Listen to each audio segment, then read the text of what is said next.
Okay, All right. Terry Terry Burnside, September 25th, 2024, in Terry's shop. We're talking about cottonwood bark carving. When was the first time you carved cottonwood bark and why? Probably about 25 years ago. And I had seen a picture in a magazine, like may have been Wood Carving Illustrated, I think. And it really looked interesting. And I actually have that original piece. I'll show that to you. Yeah, It's the bigger houses one there this on one? the end, I believe. Yeah, that's it. So this is it. And I got carried away. This is my first one. I even wired the back of it. But I saw these houses and in this magazine that I was looking at, and I thought they really looked interesting. And I've always liked to doodle. So carving this as found wood and using the patterns, the natural patterns in the wood as a guide was kind of like wood doodling. Okay. And even though it took a while, it wasn't quick. It was very satisfying. It was fun. It was probably one of the most fun things I've ever carved. And would you say you don't carve primarily cottonwood bark? It's just No, one of some things you carve, yeah, right? yeah. So, I carve butternut and basswood a lot, yeah. and found wood, lots and lots of found wood. Okay. Let's talk about the bark itself, Okay. the material. What's your experience about good and bad examples? Where do you find good Uh, stuff? How do you yeah. judge? How do you judge a piece of material if you're just sort of picking it up out of a bin, or can you? Yes, it's hard, and one of the ways, as odd as this might sound, is how it smells.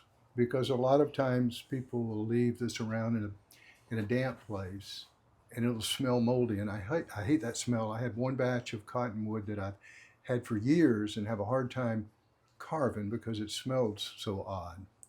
So that's me. But as far as the cottonwood bark itself, um, hmm, you see a piece. Here we go. You see a piece like this. I know this is small, but it has really small, a lot of small wrinkles in the bark. This is the surface of the bark. This is the wood itself. Um, and because of that, when you're carving, you may find, especially small pieces like this, you may find you'll lose a lot because it's so small. It just breaks off and crumbles. Um, Honestly, it's hard to tell because when you get into this cottonwood bark, because of the way it grows, and all of the sand and odd kind of grit in it, you find voids and cracks that you didn't know were there on the surface. So you carve down a little bit, and then you may find a big crack in the middle. That's the reason I one of the reasons I hate it and love it. Cottonwood bark. Is Just some of it harder and softer and punkier and rotten? Is there a kind of a quality? well, not yeah. Um, Good cottonwood, real the kind of cottonwood you should buy as a carver, is dry and hard. It's been cured for quite a while normally. In fact, you really it's not a good idea to even cut and dry it. Most people, when they harvest cottonwood, will harvest a down tree and harvest the parts that aren't touching the ground. It grows a lot in really dry areas, but by creeks, this the good cottonwood. So so yeah, don't I would if I ever saw something that looked I thought it was green, I that was supposed to be cottonwood, I wouldn't buy it. I've heard it said that northern climate bark is better than southern climate bark. So is that true? Is that do you have a sense of North and some North of the western United too. States and Yeah, Canada compared to Midwest and Canada, South? Alaska, and the West where it's really dry, it does better. But yeah, if you as you I guess as you go north, because of the cold weather, it grows a little more slowly. The grain's a little better. It's another thing about cottonwood. Even though it looks like a mess on the outside, you can see the rough part of the bark here. The wood itself is fine grained, soft, but fine grained. That brings up another problem with cottonwood. It is very soft. It's in some ways as soft as, once you get into the core, normally as soft as a balsa wood. And it flakes a lot, a whole lot. Again, you can see that. These places on the edge. So that implies detail or not. You can carve detail or not.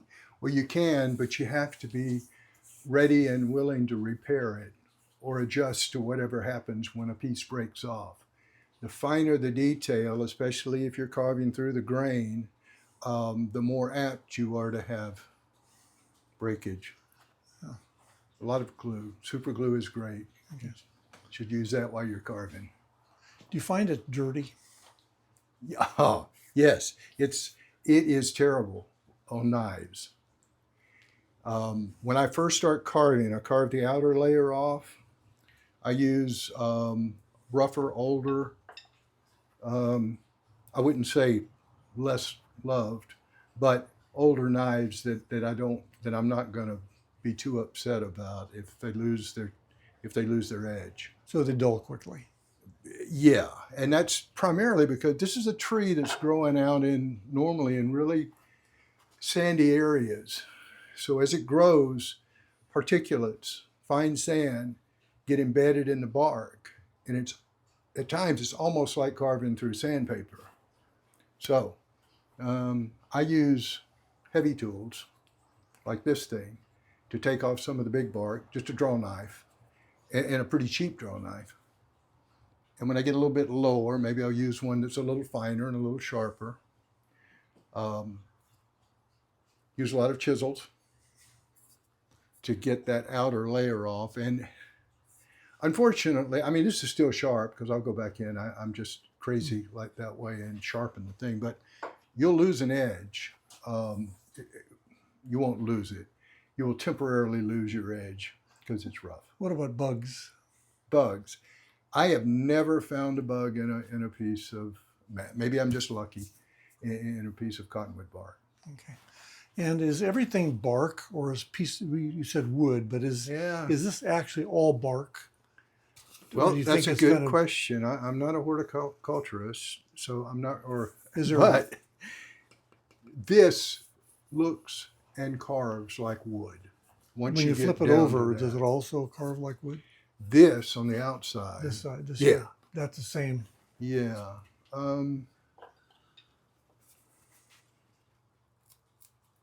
But look what's, you see that? What's happening to the wood. It flakes a lot underneath it. You have to really learn to be very careful with the grain.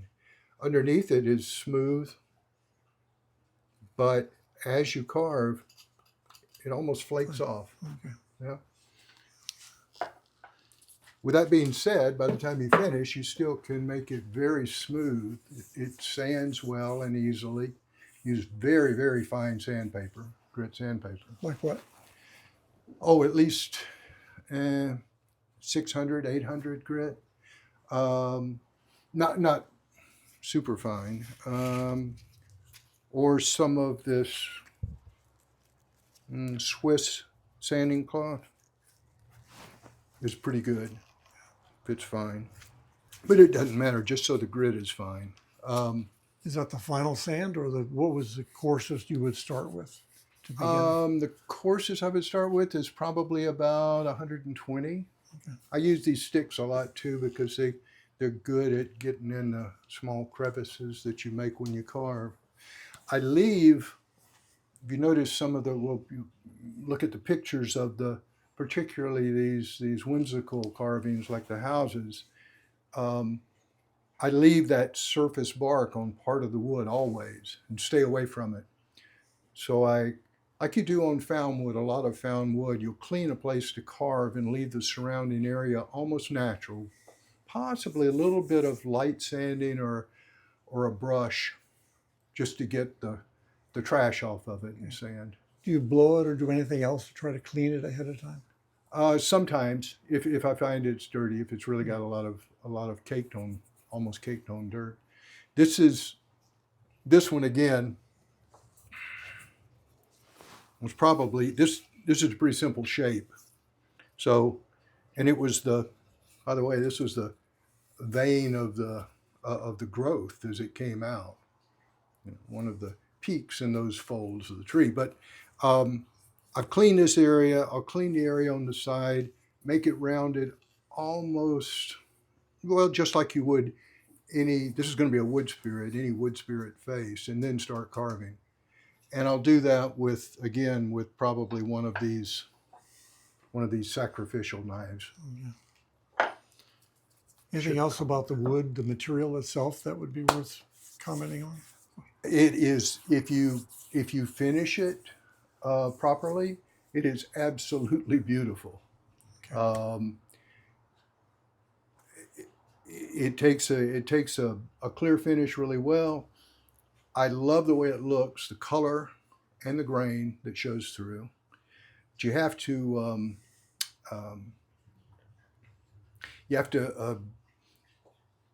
to be careful about any kind of paint because it just obscures all that.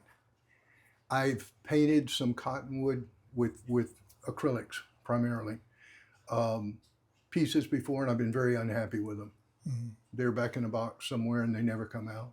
Okay. Well, let's switch to the design topics. Okay. The vast majority of the cottonwood bark that I've seen is either wood spirits or whimsical. Yeah.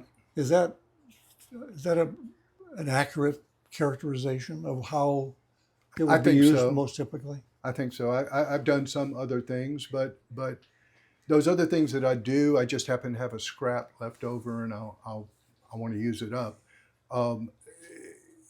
Regular basswood or just about any other kind of carving wood, dimensional wood is much better for that kind of three-dimensional carving.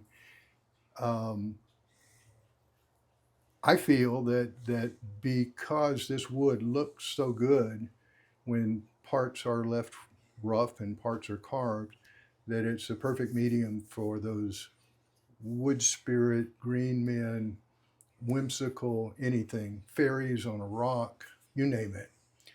So in design, I try to look for natural shapes that make me think of a roof or a fence or steps. Or a nose. Or nose, yes. Let's see.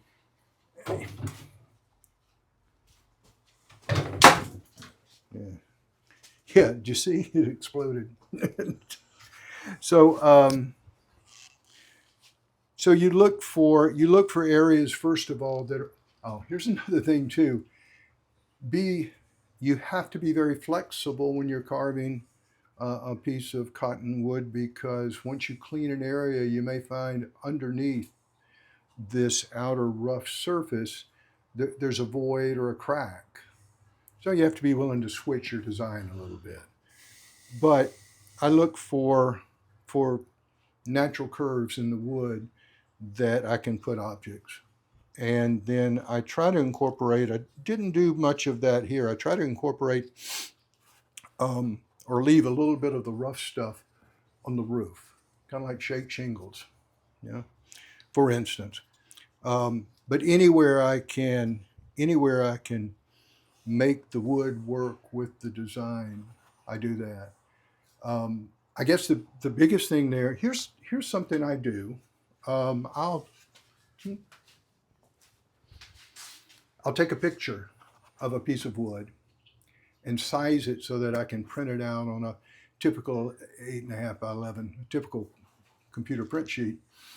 And then I'll use that as my outline. and my source, and I'll just draw right over it with heavy, like a marker. And that helps some. So I'll get a rough design from that. And I think I've done this with just about every one of the whimsical house patterns that I've it sounds like a lot of work to go through, but it's not. So I'll use that as a beginning pattern, knowing that I'll probably change that because of necessity. Not always, but usually. Which for me is okay. I love to doodle, and I like extemporaneous art. I like to just see where things take me. Okay. Someone else had said about cottonwood bark, if you were trying to carve a realistic face, where you expected that nose and that eye and that lip and that ear to be exactly where it is because you are doing a sculpture, cottonwood bark is very difficult. Because things will flake off. Is that your? Yeah, it's better to do something that's a bit that doesn't have to look perfect. Okay. So and you can adapt it as things break off. Yeah. The wizards and fairies and witches and all those kinds of faces. Well, even old trappers and mountain men with rugged faces. You can. A little bit of asymmetry is okay. Yeah. Do you use a lot of super glue in a typical carving? A lot. Like 1 or 5 or 10. I mean, I pieces? typically on a big house carving like that, I'll glue between 5 and 10 things back. At least 5 on a good size carving. Significant compared to carving basswood. Oh yeah. Which would be rare. Yeah. Besides, this is considered found wood or not found wood? It's kind of in the... Well, I mean, it looks a lot like the found wood you might pick up, right? It's not... But it's not. It's lumbered. It's not milled, obviously. So in that sense, you're... Yes and no. They do cut the surface of the bark off, and they cut into the tree enough to give you some clearance, a little bit of clearance on the back.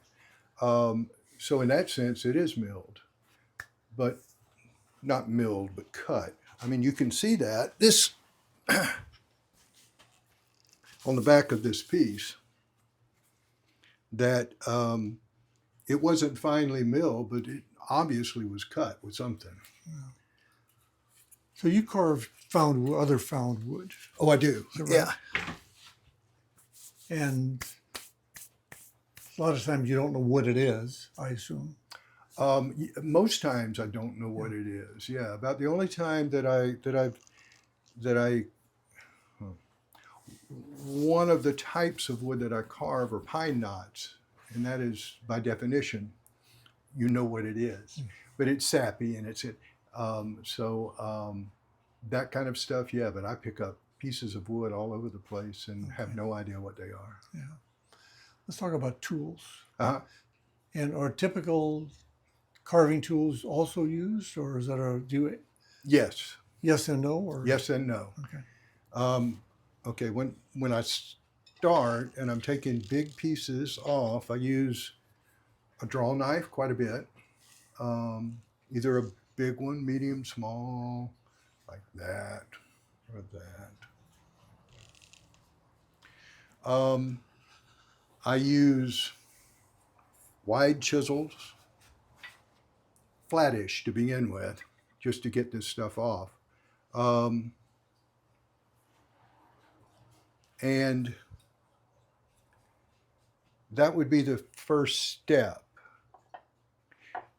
As I'm doing that, if I'm going to carve a whimsical house or a group of whimsical houses, you normally need to or want to put windows in the houses, and it looks good. So I use a crooked knife to hollow out the back, because you don't want to drill a hole and cut through the 2 or 3 inches of wood. Well, you might, but probably not a great idea. So I do use a draw knife, and to make those holes, I made that. That's just a dowel with a little drill bit in the end, a very fine drill bit in the end of it. And then I found some pretty small, what are these? Gimlets? Is that what they call that thing? Yeah. Little hand drills. I would I would not recommend using a power drill on these. It just the speed, you can't, unless you've got an incredibly good speed control on your drill. Are you drilling after you hollow it out, or you drill I first and then you hollow out the back? Well, on the back, once you've set the front, you just blocked it out, right? The first layer of stuff that you get, the big stuff.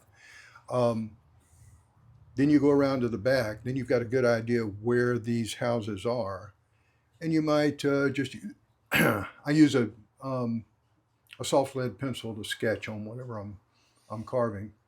So by then, once you get that pattern in there, you know where the windows should be.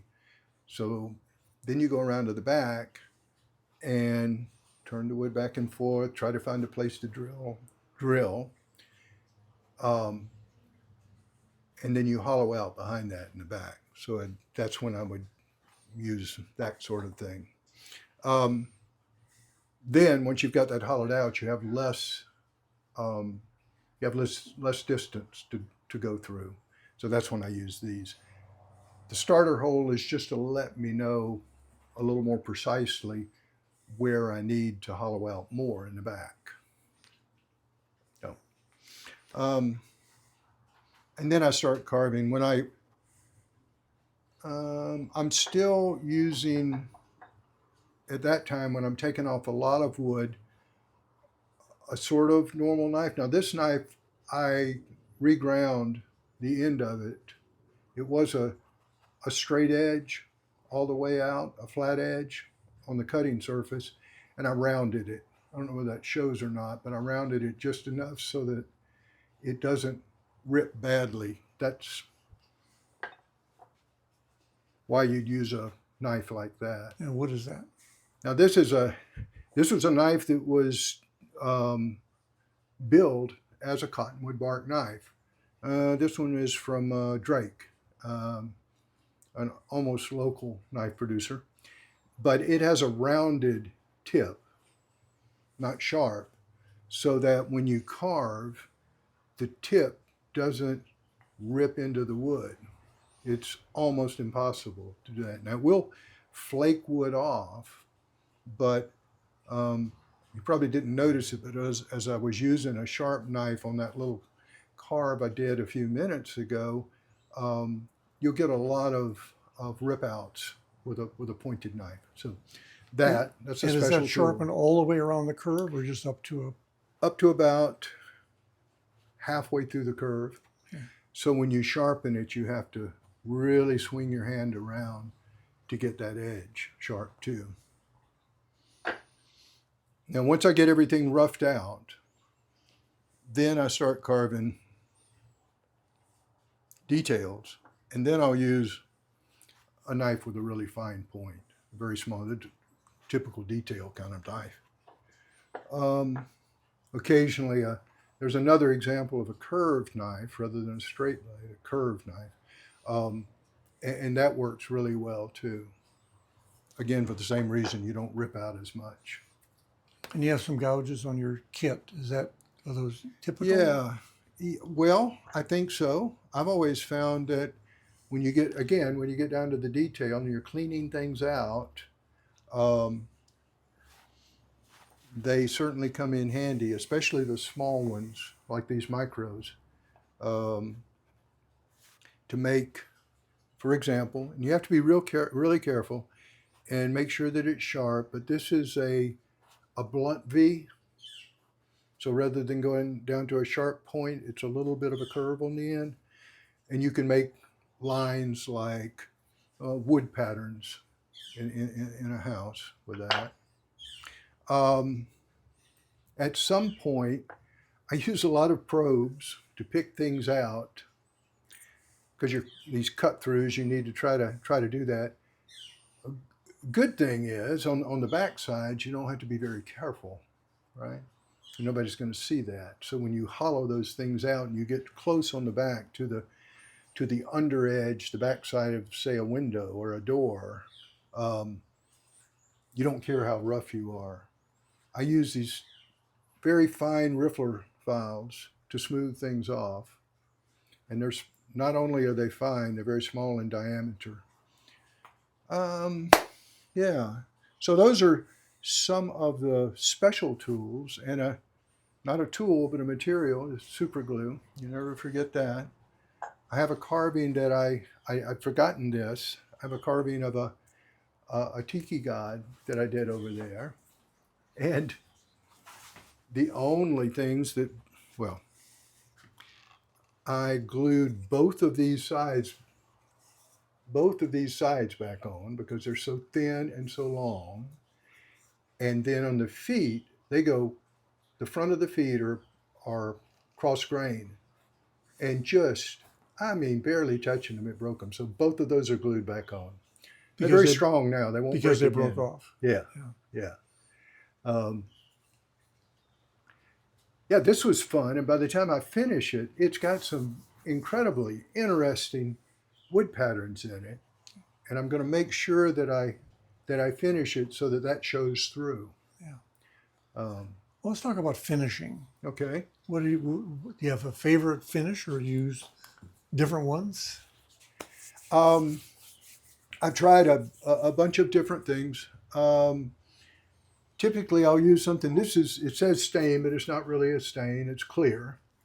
So I'll typically use something like that just to saturate the wood a little bit to get it sealed. That's a Minwax 205. Yeah. And then polyurethane, and this is oil. I like oil better than water for these. I'm not sure whether this is semi-gloss. Semi-gloss is good. I'm not crazy about a high gloss finish. Some of that stuff over there has a very glossy finish. Some is muted, like those faces. Now they turned out, yeah, that's a crazy thing. I was kind of a orangutan monkey sort of thing. I don't know why I did that either. It has nothing to do with, but that's almost too shiny. Some of the houses are a lot better. That worked well. Yeah. Now this is shiny also, but this worked a little better. I think this was probably a semi-gloss, but I'm not positive. I should make notes on stuff. This is another old carve. Oh, because of the crazy kinds of wood that you're carving, the geometry of the wood itself, you'll find it's got odd hang points. So test the wood. Don't just assume it's going to be in the virtual middle of the wood, because it's not, probably. And you have a third can in your kit over here. What is that? Yeah, I've just started using spar urethane on a lot of things, and I like that. So I've tried that a couple of times, and it works okay. Not my favorite. One thing I did do that I didn't like later on was try to dry a piece too quickly, and I used a heat gun. And that's not a good thing to do, I guess, with just about anything, because it bubbled and cracked a lot, and I had to try to take it off and refinish, and it was a big mess. So I would not recommend that. Yeah. Just be patient if you can. So you have a bench hook carving station. Yeah, it's for smaller pieces. Yeah, that works, I assume. Yeah, that's what do you do for bigger pieces? Something like this. Get my hand, not me. This jig, and I put a little prop under the bottom so that it could be elevated a little bit, but I drilled a whole bunch of holes in it, and this would be, a foot plus. I've got another one just like this, but bigger. So I screw from the back, and it gives me a nice solid platform to carve on. And I usually use dogs like these to lock it down to this bench. Um, it's great in that it holds it stationary, but you lose the freedom of being able to turn it around easily. Um, I've thought about building some sort of accordion thing so I could tilt it different ways, or put it on a lazy Susan. I've done none of those, but they're up there in my mind. Um, you have to be careful with the screws that you use, and try to stay away from them with your knives, because they will definitely notch a knife in a hurry. I've done that, or gouge. More likely you'd be going through with a gouge trying to get stuff off, and clink. You can definitely feel it when it hits. But that's a good frame to put on. I have another hold down, but it's very rarely do I work, particularly with cottonwood bark, that I'd need that. That's usually for a tall piece. You have a rotary device. Do you ever use power tools? I do with other found wood, particularly hardwood, but not with cottonwood bark. Yeah. No. Okay. Let's go back to finishing just for a second. How many coats do you put on? Do you brush it on? What do you do between coats? Yeah, fairly thin coats, and at least two. And I try to wait at least a day between coats. Now that's not true with something like acrylic paint and acrylic water-based kind of colors. You don't have to wait nearly as long for that. But anything that's oil, you really need to let it cure a little bit. I'm sure some people would say, well, that's not enough time. You need to wait 2 or 3 days between coats, but I'm not going to do that. Yeah. A day is usually sufficient. Are you thinning it before you put it on? Not normally, no. Okay. So but thin coats. Just thin coats. After that. Yeah. So you start with the Minwax 205. Yeah. Let it dry, then you put on a poly, 1 or 2 Some coats. polys, yeah. If I'm using this spar, I think the reason I got this was to try it out on a log carving that I did, a big carving, but that wasn't cottonwood. But I have used that also on cottonwood, and it seems to work pretty well. Mainly for exterior? Why would it be a spar? What's the advantage? What's the advantage? It was just a different kind of paint that I got. Finish. I was looking straight at your carving tree bark book. Yes. Is that a good book? It is. It's the best one that I've found. Now this is an older. I'm sure there are newer editions, but in fact I know there are, because yes. So but it is a good book. There was. Oh, now there's a pattern that I did. So I do plan some of my carvings. Let's see if I can. Yeah, because it's not only does it talk about making, it talks about the wood itself. And I'm sure it would be much more accurate and definitive than me. It has a lot of patterns. Shows you the backside, how it's hollowed out, for example. But there is somewhere in here. They have carve-alongs but the problem with a carve-along with cottonwood bark is that you have to find a piece of wood to match where this guy started, and you never will find that piece of wood precisely. But it does have a whole lot of patterns. Oh, talks about repair. Another thing I didn't mention, that if you want to do, and I've done this too, you get a lot of chips and dust just because of the material itself. If you save some of that, then you can use that when a piece breaks off irreparably, when it just shatters. And that'll happen occasionally too. And you can glue these pieces or this dust back on. Maybe that was another book. I didn't think so. talks about the houses, and it shows several wood spirit designs too. Okay. So that's a good book. Okay. That's a good book. Let me, so in the spirit of traditional wood, Mm-hmm. hardwoods or softwoods, bark is kind of in the middle, but there are other non-traditional carving materials. You mentioned pine knots. I Yeah. know that you carve other weird things. What are the other unusual? I'm thinking of peach pits. Oh, yeah. Yeah, hang on a second.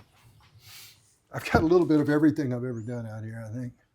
So it's kind of hard to see these. These weren't finished. These were in progress, and I let them get too hard.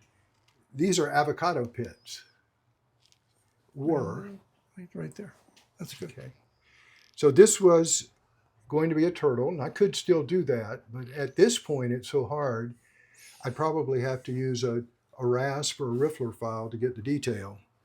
This was I don't know, just a little sea kind of thing, an octopoid kind of thing that I did. So that is something that I carved. And that takes a special technique. You cut it when it's green, kind of, when it's fairly fresh, and then you get a blocky kind of form, and that's what that was. I cut that while it was green. Okay. But then you wait a couple of days and let it dry some, and you go back, and you can still work with it with a knife, but it's a little harder. That first stage, when it's green, it's as soft as foam rubber. It's just really, you have to be very careful how you cut that. So that is one thing that I've carved that's really different. And how do pine knots behave? Oh, and I've got, yeah, there we go. I picked this up on our vacation, and it is dense and heavy and has a lot of pitch in it. I saw it, and it just the form looked so good. So the outer stuff you can take off, but even the outer stuff is hard. It's not like cottonwood bark that flakes off. This stuff will sort of flake off, but you've got to put some work into it. But once you get down under that, then it's a very dense pitch-filled material. And I used to try to carve by hand, but I don't do that anymore. I'll use a power tool. I have a power chisel that I use, and then a spinning burr, several different kinds of burrs. And that works. It works really well, and you can get some really interesting things. I would have brought one out, but I didn't. Interesting looking carvings. Usually there's a whole subgenre of knot carving where you leave a little piece of the wood from the tree running at a right angle with the pine, with the knot itself. So if you imagine a piece of wood that would come across this, like that, where my finger is, yeah, and you make that into a hat. They're called hat men. Seriously. And then you carve the face. So they're like a wood spirit or a wizard with a hat. So we see knots when it's in sawn wood. It's a tree branch cut through. So this is a place where the branch is meeting a trunk. Typically. Broken. That's where the knot would be. Yeah, the best place to harvest these, you can buy them too, but they're incredibly expensive now, like everything else that you buy that's finished, that's cleaned at all. If you find an old down tree, a pine tree, that's been on the ground for years, you'll see the branches on some of them still sticking out. If you can walk up and kick that and it breaks off, then you've probably got a good source for some pine knots, and you can go up and down that log and kick all of them and pull them right off. So the branch grows down. Yeah, it's where a branch comes out of the tree. That I assume because it's a branch and it needs extra support, the tree makes it pitchy, puts more moisture into it. And that's the reason you have that dense pitch in a pine knot. Would that, are there, is there walnut knots and birch knots and others, or is it I would special with imagine. pine knots? Well, pine is, I think, because of the way it distributes moisture, is a little better. And the limbs themselves, the limbs that grow out of a pine tree are relatively small compared to the trunk. If you look at an oak tree, the limbs that grow out of a lot of oak trees are huge. They're almost as big as the trunk in some cases. So maybe that's the reason it's so prevalent with this. You don't have, I love the smell when you're carving it. I don't like the cleanup when you're finished carving it because it gums up everything that you carve with. Yeah. Any final comments you would say to a beginner who has never carved cottonwood bark that we might not have covered?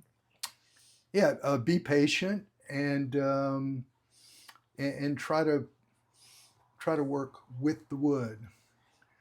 Don't get a preconceived idea and try to carry that through at all cost, because most probably you'll end up with something that's not very attractive. Yeah. Super. So just go with the wood and have fun. Just have fun. Be loose. Yeah. I'm thinking about having, maybe in the spring, we got all this free cottonwood bark and have a carving sig That'd be great. workshop. Just play, right? Yeah. Just sort of Well, do a and small here's piece. something. You have an inventory of parts for a house, doors and windows, and you can sketch those out and maybe a little house front, but then you decide where on your carving you want these things to go. Now, for some reason, I got very blocky on this one. This is all small stuff like bricks. But this one I decided to, use a little bit of everything. So I have some big blocks, wood, windows, a tower, Stones, boulders. stone, boulders. Yeah, I added. So this was I think the most recent one I've carved, and I have no idea what this is. It just kind of evolved. Some steps going up the side, and after you carve a few of these things, you pick up new skills, and then you decide, well, should this be a wooden house? Should it have a straw roof? Or should it have shingles on the roof? Yeah. So, do you ever glue two pieces together or join two pieces together to make a bigger piece? I have not. That's a good idea, though. I might try it. You'd have to. I imagine that you could get it flat and straight enough so that you could do that pretty well. Yeah. I was in Salem last night for the monthly meeting there, and Bob Curtis is one of their leaders and does a lot of bark carving. So I didn't video him. I just had a conversation. One of their early members would take two pieces, joint them, glue them together, keep the rough sides, and then he could stand them up.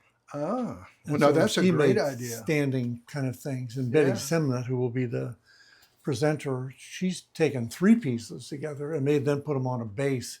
And she's got this really extravagant kind of scene almost. Yeah. So there's a whole different set of dimensions of this. Yeah. This thing. Most of what I've done has been carvings. I've that go on the wall hanging pieces. I have only done a couple of freestanding things, but that's a great idea. Okay. We're done. Yep. I'm gonna leave this running just for a minute. Do you have your Warren kit handy, or is it inside somewhere? My what? Your Warren tool handle, the portable carving, the replaceable blades. Do you use Warren tools? No, I do use replaceable blades. Let let's see, where did I put them? Why? You have I have something you need? well, it's a question. It's a whole different topic. We have these Warren handles Yeah. were turned by Tom Willing, Oh, that's beautiful. and I've standardized on that blade. Mm-hmm. Let's see, is that the blade I standardized? Yeah, and it's do you use this style of carving, the tool? If not, it's a mute point. I used to, and I'm trying to remember. It's been a long time since I've. No, Okay. I have interchangeable gouges, Yeah. and I do have. Well, that's not totally true. Here, yes, I do have. I You forgot. have one. Yes. Yeah. So yes. So you had a question? The question: or- what are your favorite blades? Do you have enough experience to have Oh. a favorite blade? Yeah. This traveling kit is kind of where it ended up, because these are the ones that I've saved. See if I can get them out of here. It's been a while since I've used them, but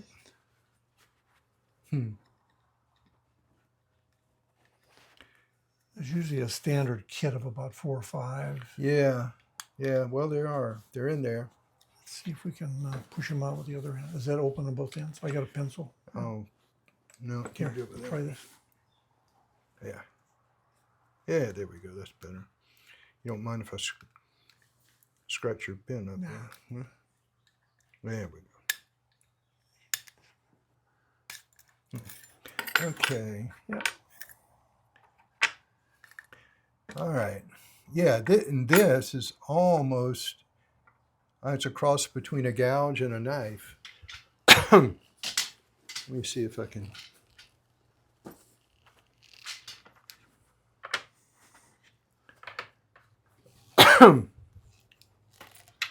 So these are a couple of a little heavier.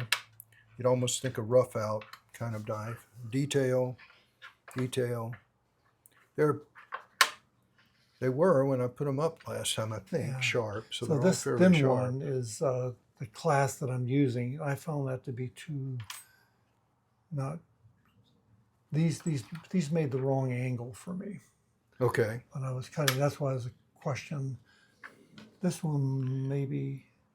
This looks like a heavier duty Generally version speaking, of that one. I like that one, but for detail carving, it's a Yeah. it's Because a this little handle heavy has 2 slots. Yeah. Right? Yeah. for that size and that size. Straight one. Excuse So me. the detail. Do you use this Yeah, funny one? Oh, yeah, I do. For push cuts, okay. this one I can just about hold in my hand for a lot of things. Yeah. Yeah. Um, That's got the same yeah.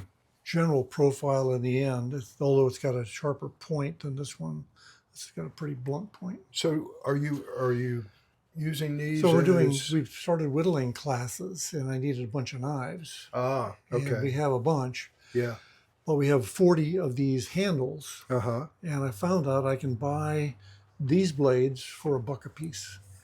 Generally Normally speaking, they're $5 a piece. this one's pretty good for most starting kind of Yeah. carvings because it's just a bit over an inch Mhm. long, so it's not a real Yeah. long blade, and it's strong enough so that beginning carvers sometimes muscle things through, Yeah. and these blades are really, really thin and fragile, Yeah. almost. Yeah. And this was a nice grip, isn't it? Yeah. Was this an aftermarket, or do you think that was part of I the bought deal? it like that. Like that? Yeah. Yeah. Yeah. I don't even remember where. Some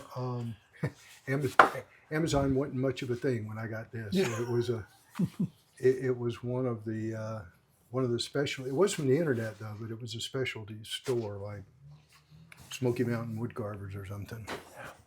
Okay. Okay, I got to go. Okay. You got to go.